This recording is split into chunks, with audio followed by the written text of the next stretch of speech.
Debbie Reynolds was more than just a Hollywood icon. She was America's sweetheart, a legend whose career spanned nearly 7 decades.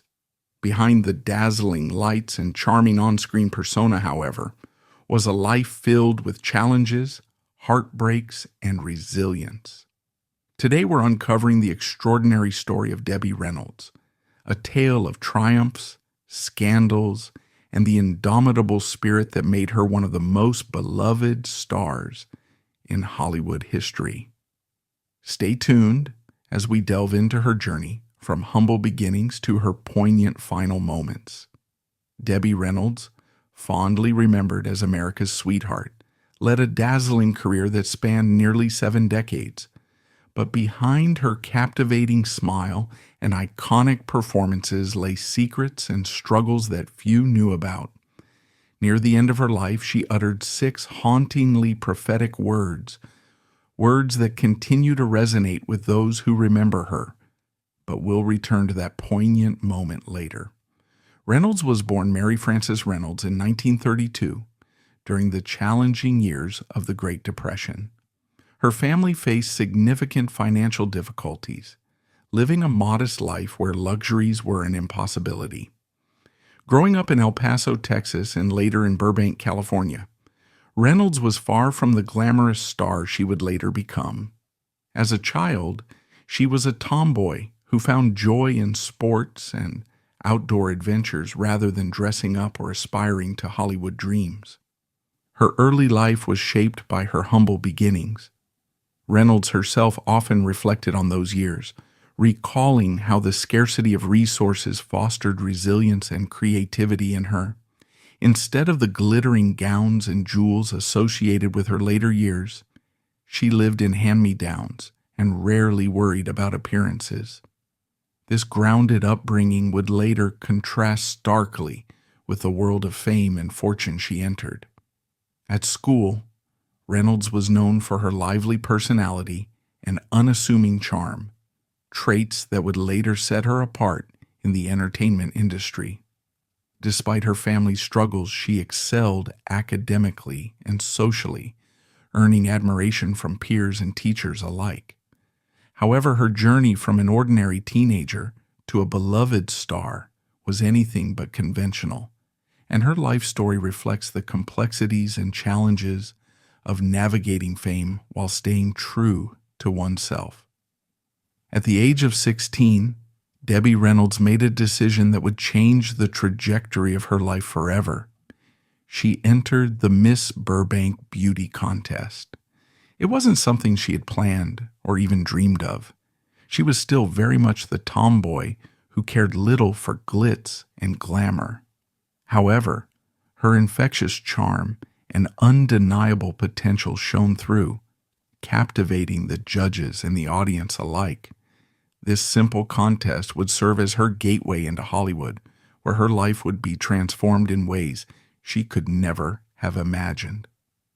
As fate would have it, talent scouts from 2 major studios, Warner Brothers and Metro-Goldwyn-Mayer, were present at the event. Both recognized Reynolds' raw talent and unique appeal, qualities that stood out even in an industry saturated with aspiring actresses. The 2 studios were eager to sign her, but instead of engaging in a bidding war, they made an unusual decision to settle the matter with a coin toss. Warner Brothers emerged as the victor, securing a contract with Reynolds and propelling her into the world of stardom. What followed was a whirlwind transformation. Practically overnight, Reynolds went from being a shy, nerdy schoolgirl to a highly sought-after Hollywood starlet. Warner Brothers began crafting her image, molding her into a polished performer fit for the silver screen. She was thrust into a rigorous schedule of acting classes, voice training, and etiquette lessons to prepare her for the competitive world of entertainment. For Reynolds, who had little prior exposure to this glamorous lifestyle, the process was overwhelming yet exciting. Reynolds herself later reflected on the surreal nature of her rapid rise to fame. "I had no idea what I was getting into," she admitted in interviews. I was just a kid who entered a beauty contest for fun. The next thing I knew, I was signing contracts and preparing for a career I hadn't even dreamed of. Despite the daunting challenges, her perseverance and innate talent ensured that she not only survived but thrived in Hollywood's demanding environment. This remarkable transformation marked the beginning of a career that would span nearly 7 decades and leave an indelible mark on the world of entertainment. However, Reynolds had a lot to learn to fit the Hollywood mold. Reflecting on those early days, she admitted, "When I started, I didn't even know how to dress. I had no money, no taste, and no training." Warner Brothers also believed her birth name, Mary Frances Reynolds, needed a makeover. After much discussion and compromise, Mary Frances became Debbie Reynolds, setting the stage for her rise to stardom. Debbie Reynolds held firmly to her family name, refusing to change her last name despite the pressures of Hollywood.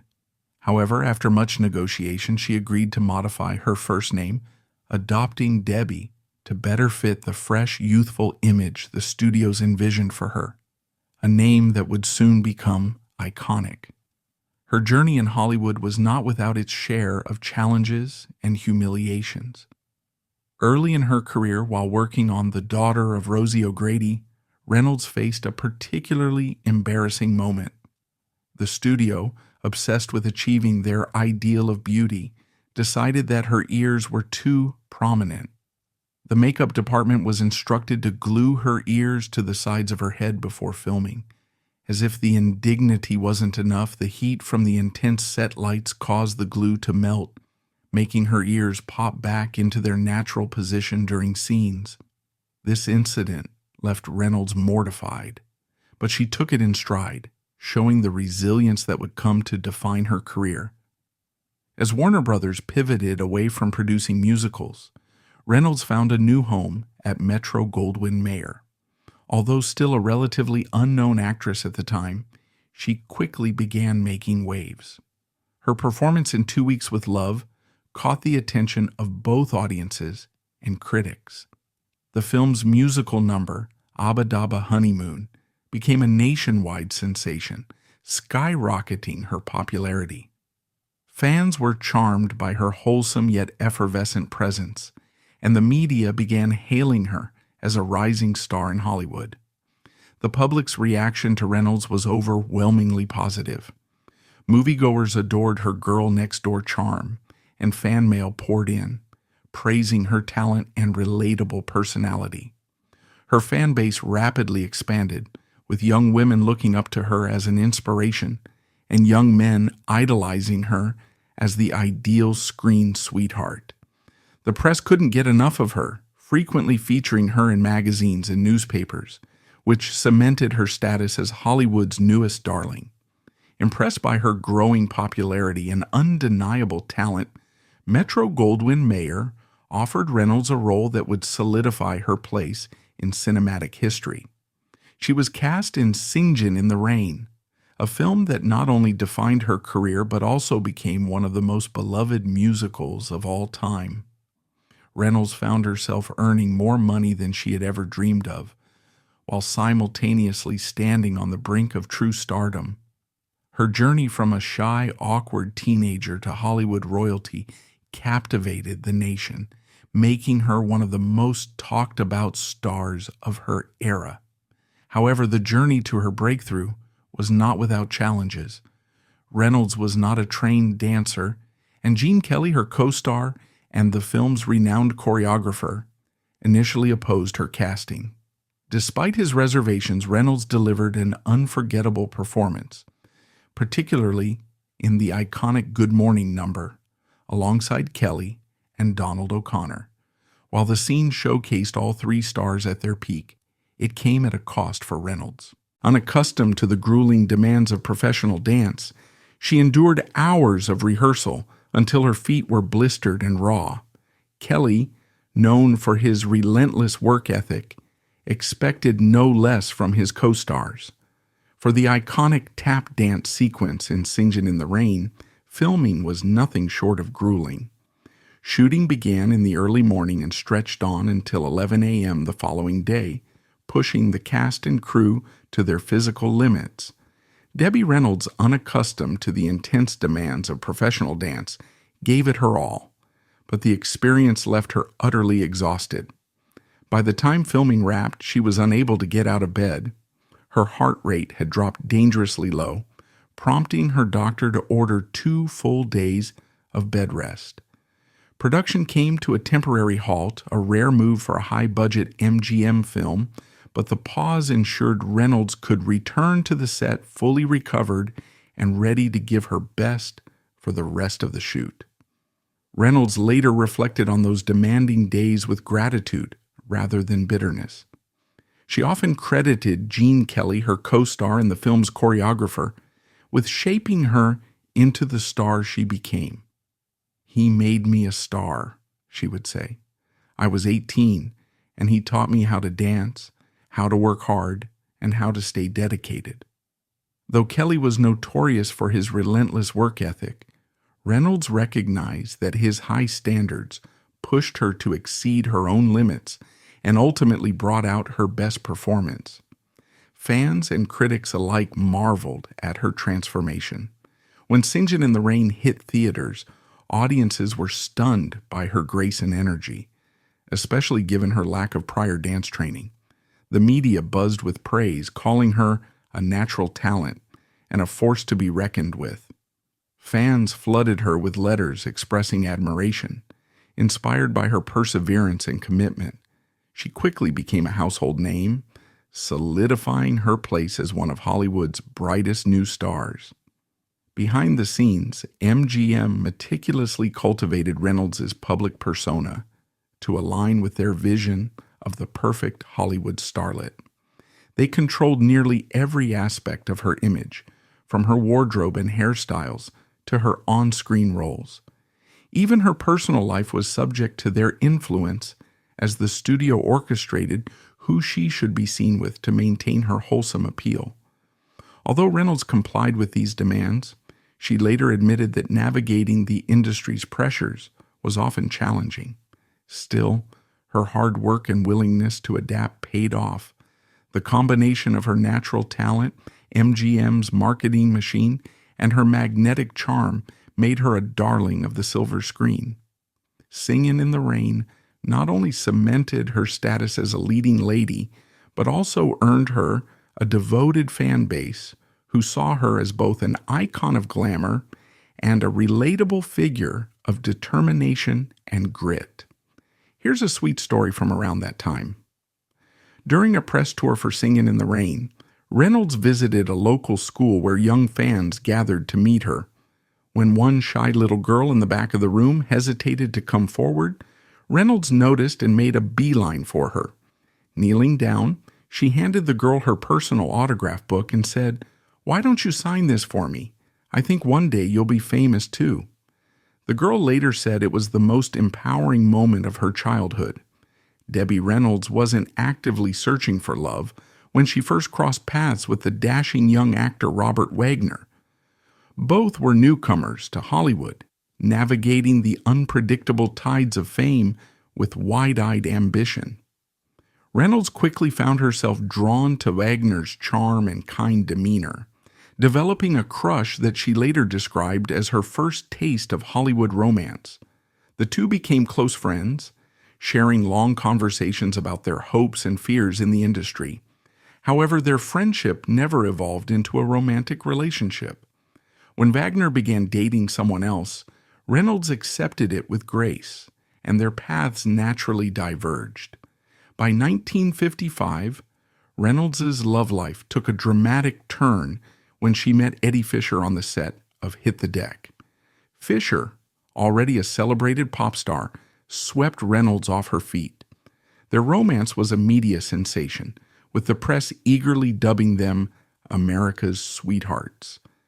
Fans adored their seemingly perfect love story, and the couple graced countless magazine covers, epitomizing the golden couple of Hollywood. Reynolds herself later reflected on their early relationship, saying, "We were America's sweethearts, and on my part, that was true." Just 2 weeks after meeting, Fisher proposed with an extravagant 11-carat diamond ring, a detail that further fueled the public's fascination. Despite the whirlwind romance, not everyone was convinced of their compatibility. While filming The Tender Trap, Reynolds received a warning from her co-star Frank Sinatra. Known for his frankness, Sinatra advised her to steer clear of pop stars, including Eddie Fisher, hinting at the potential pitfalls of marrying someone in the limelight. Reynolds, however, was deeply in love and dismissed the warnings, believing wholeheartedly in the sanctity of marriage. "I thought marriage was sacred and I believed in it with all my heart," she later shared. To the outside world, their marriage seemed like a fairy tale, especially with the arrival of their 2 children, daughter Carrie and son Todd. Fans continued to idolize the couple, sending letters and gifts to express their admiration. Magazine spreads showcased their home life, presenting a picture of domestic bliss. However, behind the scenes, the reality was far more complex. The demands of balancing 2 high-profile careers with the responsibilities of family life began to take their toll. Fisher's grueling tour schedules and Reynolds' relentless filming commitments left little time for the couple to nurture their relationship. As cracks began to form in their marriage, Reynolds' career reached new heights. She poured herself into her work, releasing hit songs and starring in successful films.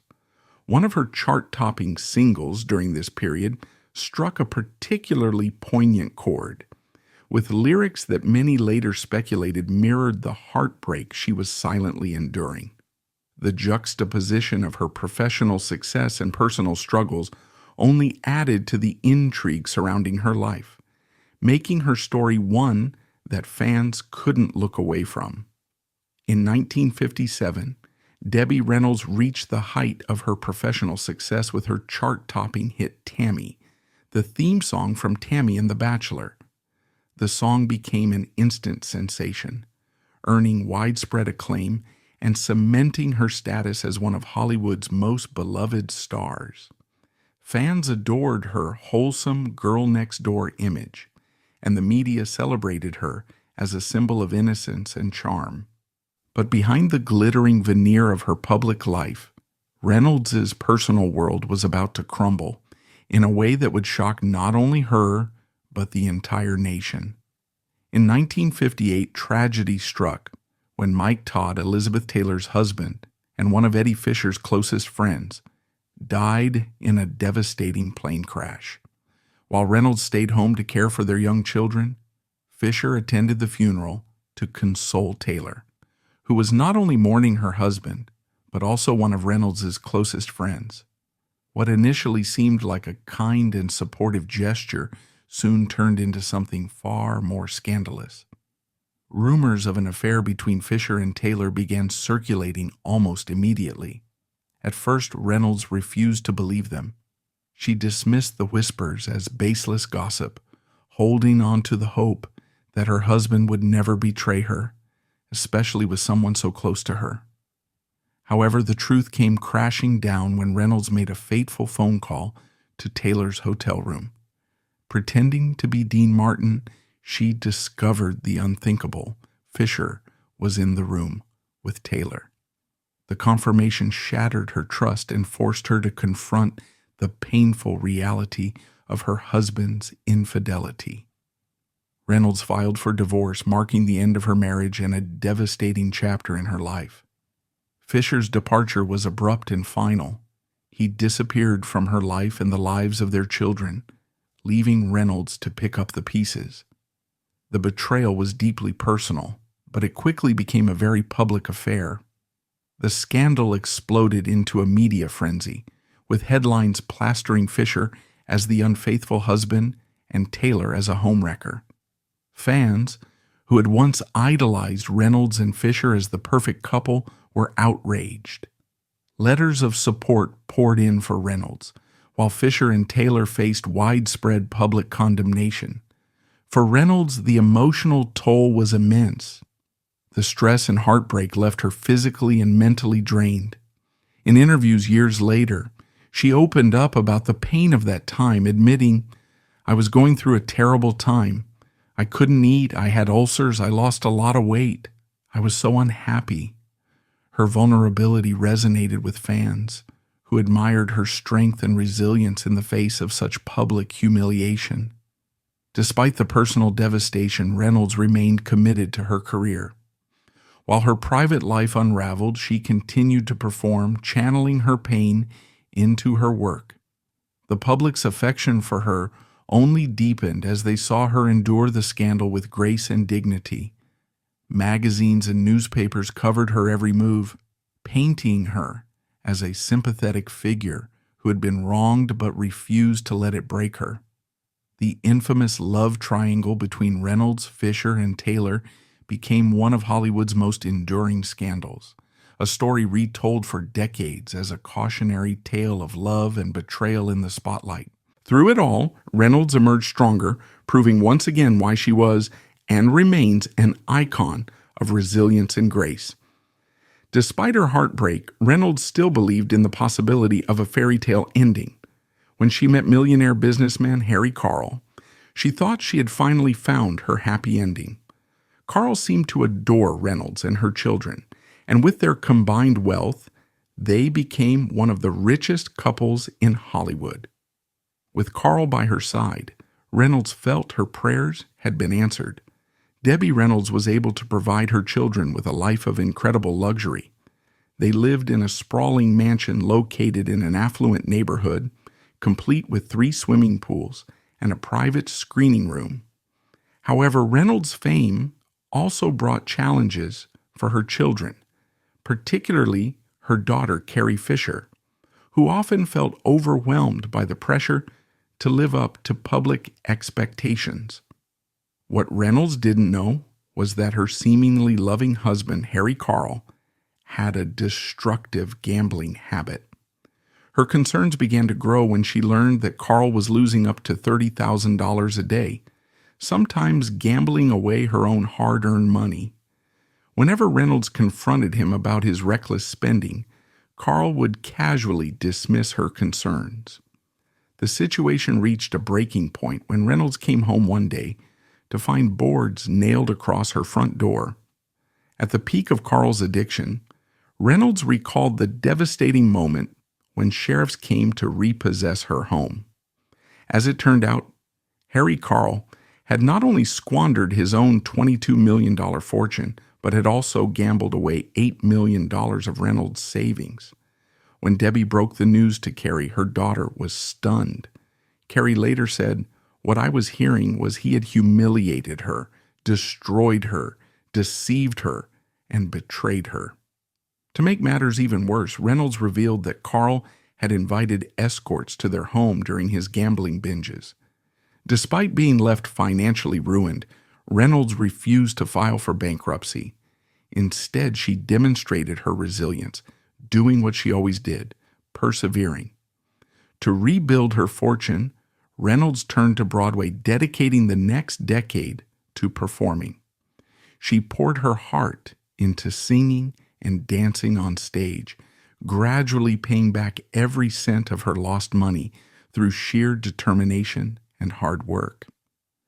Debbie Reynolds' journey into Broadway and Las Vegas showcased her resilience and determination during one of the most challenging periods of her life. After being left financially devastated by her ex-husband Harry Carl's gambling addiction, Reynolds refused to give up. Instead, she turned to Broadway, where she dazzled audiences with her singing and dancing in productions like Irene. Her triumphant performances not only helped her rebuild her career, but also reminded fans of her extraordinary talent. Later, Reynolds took a bold step by purchasing a hotel in Las Vegas and renaming it the Debbie Reynolds Hollywood Hotel. The hotel became her tribute to classic Hollywood, featuring memorabilia and events celebrating the golden age of cinema. Despite financial setbacks, she remained optimistic, describing the venture as a labor of love that allowed her to preserve Hollywood's history for future generations. At 50, Debbie Reynolds managed to pull herself out of financial distress, finally leaving behind a harrowing chapter of her life. Throughout the 1970s and 1980s, she continued to perform while also pursuing bold and risky business ventures. Having endured a tumultuous past with her gambling ex-husband, Reynolds decided to take control of her own destiny. She purchased a casino in Las Vegas and renamed it the Debbie Reynolds Hollywood Hotel, a reflection of her determination to create her own legacy. Despite her history of heartbreak, Reynolds had not completely given up on love. In the 1990s, she entered another marriage, this time with Richard Hamlet, a real estate developer. Unfortunately, this union proved to be her most disastrous yet. In her 2013 memoir, Unsinkable, Reynolds described Hamlet in unflinching terms, writing, "I'd married the devil." One of the most chilling incidents she recounted involved the opening of her Las Vegas hotel. Midway through her performance, Hamlet disappeared and remained absent for a day and a half. When he finally returned to her room, Reynolds confronted him, and what followed left her deeply shaken. Reynolds recalled that Hamlet had a frightening look in his eyes, one that filled her with dread.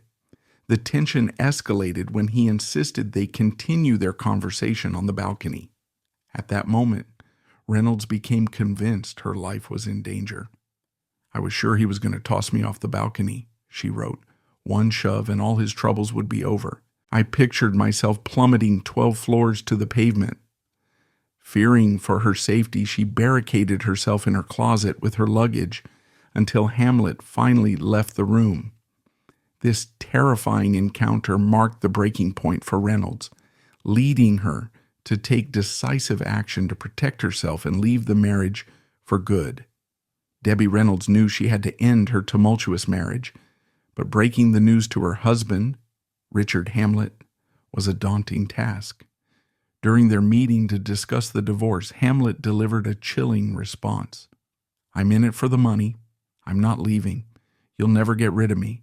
I control everything. It's all in my name. You're just a figurehead. You're nothing, and I don't love you." Despite his threats, Reynolds successfully finalized the divorce in 1996, bringing an end to what she described as a nightmare marriage. Unfortunately, that same year, her Las Vegas hotel venture failed, forcing her to declare bankruptcy. One of the brighter moments in Reynolds' later life was her reconciliation with Elizabeth Taylor, her former friend and rival. In the 1960s, the two reconnected aboard a transatlantic cruise and were even seen dining together. Taylor reportedly apologized for her past actions, saying, "I'm sorry for what I did to you with Eddie." Reynolds accepted the apology, and the two repaired their friendship. Debbie Reynolds' death, just one day after losing her daughter Carrie Fisher, became one of the most poignant and heartbreaking moments in Hollywood history. The iconic mother-daughter duo had shared a complicated yet deeply loving relationship, and their death so close together left fans and the entertainment world in shock. Carrie Fisher, known worldwide for her role as Princess Leia in Star Wars, struggled with addiction and bipolar disorder throughout her life.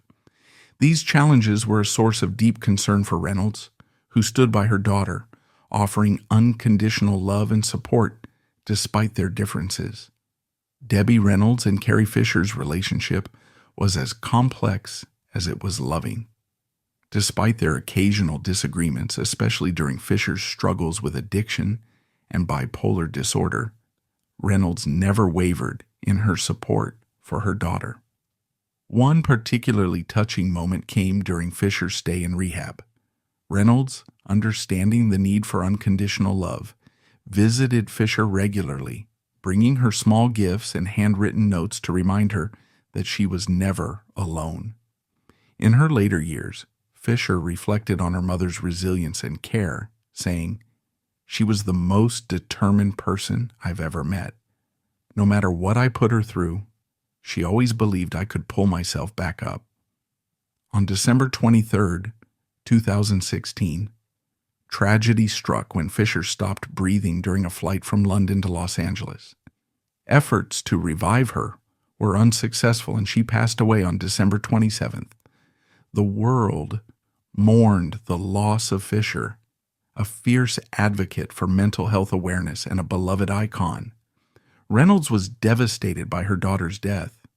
Just one day later, on December 28th, she suffered a massive stroke while planning Fisher's funeral. She was rushed to the hospital, but died. Her son, Todd Fisher, later revealed that the grief of losing Carrie was too much for Reynolds. Shortly before her death, she reportedly told her son, "I want to be with Carrie," a statement that many saw as a prophecy of her grief. Following her passing, reports and obituaries suggested that Reynolds had died of a broken heart. This idea resonated with fans and media alike, who saw their deaths as a symbol of the unbreakable bond between mother and daughter. Social media erupted with tributes, and hashtags like RIP Debbie and RIP Carrie trended worldwide.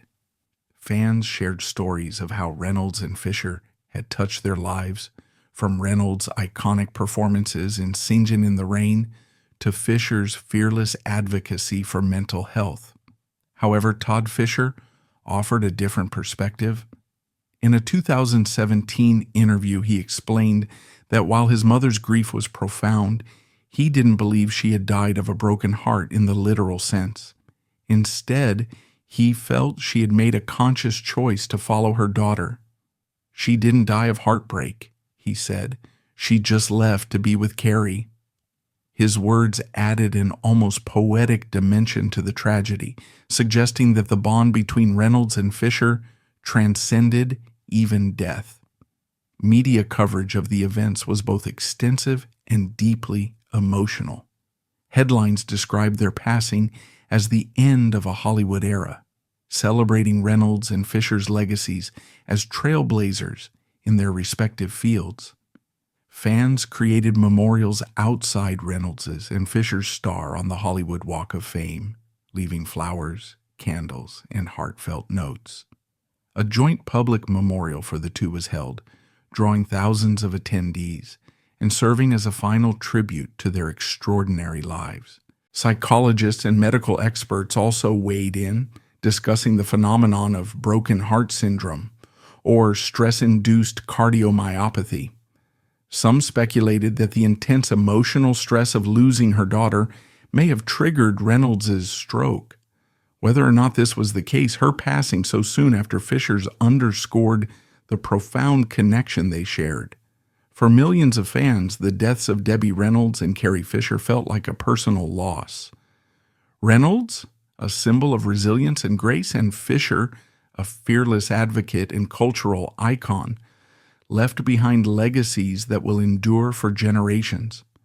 Their story, marked by love, loss, and unyielding strength, continues to inspire admiration and reflection on the powerful bond between mothers and daughters.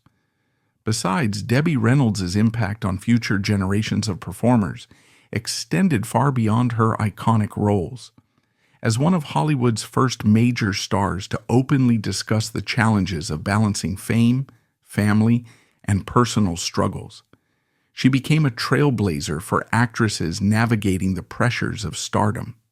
Her unwavering dedication to her craft and her ability to persevere through financial ruin and personal heartbreak inspired countless women in the entertainment industry. Today, actresses like Reese Witherspoon and Jennifer Garner have cited Reynolds as a role model for blending professionalism with authenticity, proving that strength and vulnerability can coexist. Her preservation of Hollywood memorabilia also left a cultural legacy, reminding new generations of the importance of honoring the past while forging their own paths. Debbie Reynolds lived a life that was as dramatic and captivating as the roles she played on screen. From Hollywood triumphs to personal heartbreaks, her resilience and determination left an enduring legacy that continues to inspire. In the end, her love for her family and her unwavering strength defined her. As we remember Debbie Reynolds, we honor not just the star, but the woman behind the fame, a woman who faced life's trials with grace and an unbreakable spirit. If you enjoyed this deep dive into her story, don't forget to like, comment, and subscribe for more fascinating tales from Hollywood's golden age.